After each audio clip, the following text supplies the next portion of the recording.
ስሜ ጀሚላ በሪሳ እባላለሁ። ስሜ አያና ገለታ እባላለሁ። ከሙስሊም ቤተሰብ ነው ወደ ጌታ የመጣሁት። ከክርስቲያን ቤተሰብ ነው ወደ እስልምና የመጣሁት። ሙስሊም ነበርኩት፣ ክርስቲያን ነበርኩኝ። በዘሬም ክርስቲያን የሚባል ነገር አልነበረም። በዘሬም ሙስሊም የሚባል አልነበረም። ሰውን የሚለውን ነገር የፈጠረው ኢየሱስ ግን ወደ እኔ መጥቷል። ፍጥረታትን ሁሉ የፈጠረው ኢየሱስንም የፈጠረው አላህ ግን ወደ ራሱ ጠራኝ። ክብር ለኢየሱስ ይሁን። ክብር ለአላህ ይሁን። ከ7 ዓመት ጀምሮ ነው ልጆች ቁርአን የሚማሩት በእስልምና።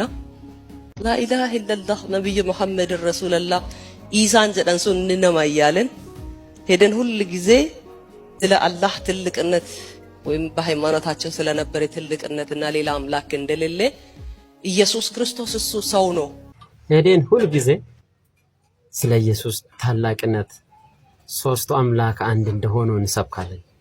በተለይ ኢየሱስ እግዚአብሔር ነው፣ አምላክ ነው፣ ፈጣሪ ነው ብለን እንሰብክ ነበር። ኢየሱስ ያድናል።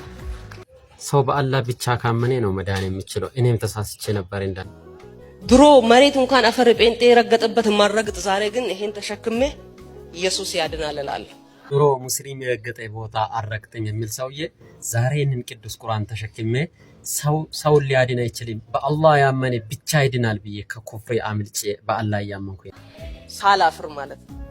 ኢየሱስ ጌታ ነው። ሳላፍር ማለት ነው። አላህ ብቻ ነው ጌታ፣ የጌቶች ጌታ። እና ቅዱሳን እንደዛ እያደረገን ነበረን። እኔ አልወድም ካፍርን። ልዩነታችን እንግዲህ እንዳያችሁት ነው። እሷ ከእስልምና በአንድ አምላክ ሌላ አምላክ የለም ተብሎ ከሚመለክ እምነት ወጣ ወደ 3 አምላክ ተሸጋግራለች። እንግዲህ አላህ ያስተካክለን። አሁንም ይጠላሉ እንዳልሽው ኩፍርን፣ አላህ ኩፍርን እንድትጠይ ያግዝሽ። ሼር ኮፒ ሊንክ